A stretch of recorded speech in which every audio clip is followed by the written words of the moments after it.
Doctor, doctor, give me the news. I gotta... Sorry, that's just me. Hello, oh my goodness, thank you.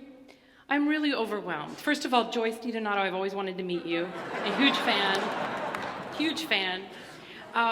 It really is, it's an incredible joy to be here, coming back together in person and to help you all celebrate this incredible accomplishment that you've done. I appear before you today, happily in the flesh and not on some dreadful Zoom thing, wishing strongly that somehow I was coming to you from the future. I'm not sure if I'd need 10 years or perhaps 100 years to try and gain a true and comforting perspective about this unique moment in time that we're passing through together, because I have a lot of questions I would love some answers to about what we've been living. I'm thinking of the extreme and utterly unique challenges which each of you have had to face at this moment of time over these last 2 years of your education. Challenges that perhaps we've now somehow normalized, even though we know we shouldn't. But I don't want us to kid ourselves. This moment in time is unlike anything that humanity has really ever faced before. It's landed at your doorstep, right at the moment that you were meant to be taking flight. You were sent indoors when you were meant to be on stage. And you were covering your very instruments when you were meant to be opening yourself, discovering how to bear your soul through the music that you make. And I imagine that while you were prepared to address anxieties of finding your way into the musical landscape of your dreams, you didn't expect to battle the fears and insecurities of common, daily, everyday life in a pandemic world. And yet, this is your fate. This is the hand that you have been dealt, and how brave you all are to have walked through the fire. As I've tried to navigate personally through the uncertainty of this moment, I've really consciously turned to this constant, unwavering, wise, and timeless teacher that music has been for me. And I've aimed to practice what I often preach, which is that it's not about the destination, but it's about the journey, which I know sounds like a lovely meme that should be on an Instagram story, but it's really true. I'm a process person because the process is that glorious, formidable place where the magic, the growth, and the mystery happens. It doesn't happen at the curtain call. It happens on that first day of rehearsal. I want you to go back to the first memory that you can find of making music, or the first time you heard music and you went, what's that? That moment where you thought, I think I'm home. I love this. I want you to forget for a moment how hard it's been to master your instrument, to suspend you might be feeling to get it right, to put on hold worrying about all the technical things you've yet to resolve and all the inadequacies that you let creep into your psyche. And I want you to remember the sheer joy that you encountered when you first discovered music. For me, it was a hairbrush, it was my bedroom mirror, it was this long yellow scarf that was supposed to be long blonde hair, being Farrah Fawcett hair, and it was the Jesus Christ Superstar soundtrack. I was home. I was alone, but I was a queen of the world. Now, I also want you to remember how powerful it was to feel understood by them that you were either listening to or making, to recall how seen you felt, and how your go-to music had the power to bring you to that ugly cry place and to bring genuine, welcome relief for a blissful, merciful moment in your life. For me, it was coming home, rushing home from school between the ages of 13 and 17 and playing the first movement of the piano Moonlight Sonata. I couldn't play the third movement, but I could play the first movement.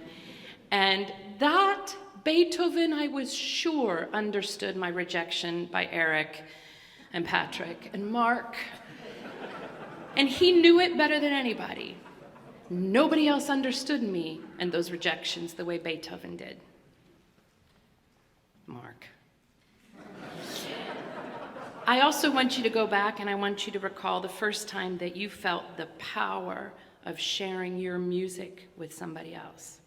When you, your true self, connected and dared to share it with somebody else.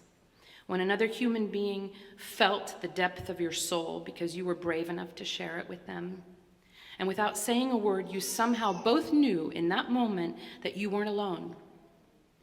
For me, I was given a solo my sophomore year in high school, That Young a Child, from Britain's Ceremony of Carols. And afterwards, my dad was in tears. It was the only day I'd seen my dad cry. It unlocked something in him. And the two of us shared that music that was written 70 years earlier by some guy I never met. I believe great music and artistry connects us to the deepest part of ourselves that the modern world tries so hard to make us forget about. I mean, if we have that happiness and joy and connection to who we really are already thriving within us, because we've had the incredible luxury of exploring it through our music, then we don't actually need to purchase it anywhere. We own it. We get to create it. And I suppose that's pretty inconvenient for a world that thrives on selling us the illusion that we're just not enough. I know that the powerful ritual of offering comfort, solace, understanding to another human being through a shared experience transforms the human heart. It softens us. It opens us. It performs a kind of alchemy, connecting one human to another. And it relieves us of the tiresome burden of pretending that we're okay. Because through that shared music, we have a shared suffering. We're seen. We're understood. And we're not alone. And I suppose that's not always convenient for an external world that needs division in order to conquer and to find power. I believe an encounter with something beautiful, harmonious, even pure, that gives us the appetite, the desire, the craving to search out even more beauty.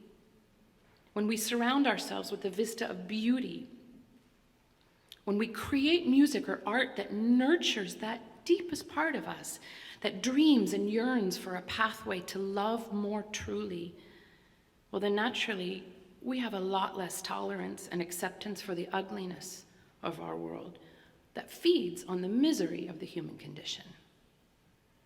I can think of no better living example of how to face the challenges of our current world than to look at what happens when music is made. People from all different backgrounds, different experiences gather together and collectively agree to share in a ritual that can only ever exist in that moment in time. And there's safety there. There's equality there. We're united and we're alive, allowing something that isn't physical or tangible to bore into our hearts and souls. And when we invite that magic into our experience and the audience trusts us, time is suspended. We're not alone, and there's space created where we can reach out to each other, to love. And, well, I'll never quite understand why this is really the hardest thing of all, but a space is created and opened that we get to receive the love that is present around us. The music is always there with open arms. And so if it can happen in that moment, what's stopping it for us from fostering and nourishing it after the final chord sounds? We have an endless opportunity in the modern world to separate and isolate ourselves, to disconnect from each other and to shut down and numb ourselves into oblivion, really. It's decidedly more challenging to find the invitations around us to safely connect and to claim that love that belongs to us and that we have to share. The shared musical experience effortlessly, patiently, continuously shows us the way. So I'm looking at each of you today. With all due respect, I don't quite believe you understand yet just how powerful you are. Because you're here today, sitting before me, having put so much time and effort under such extraordinarily challenging circumstances. You have been called to live this moment, to rise up and to respond to the very real needs of the world around you. You have the incredible opportunity to say yes to this calling, to begin to employ everything that you have learned, all that you have conquered, all that you have overcome, and to bring that wealth of experience and wisdom into a world in need, into a world that may not always recognize that there's an urgency and a longing for a deeper connection, into a world that needs your voice to comfort it, to sustain it, to inspire it, to beautify it, to unify it. And at the end of the day, I guess you're just called to come and love it.